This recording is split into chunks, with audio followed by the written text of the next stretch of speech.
Hey there, health enthusiasts. Today, we're going to talk about incorporating healthy food styles into your daily life. Remember, a healthy lifestyle starts with what you put on your plate. Now, let's break it down. Firstly, aim for a balanced diet that includes all the essential nutrients. Incorporate fruits, vegetables, whole grains, lean proteins, and healthy fats into your meals. This will provide your body with the fuel it needs to function optimally. Secondly, practice portion control. Eating too much of anything, even healthy foods, can lead to weight gain and other health issues. Use smaller plates and be mindful of your portion sizes.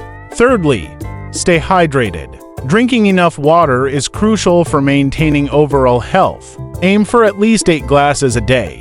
Lastly, don't forget to indulge in moderation. Life is all about balance, so treat yourself to your favorite foods occasionally.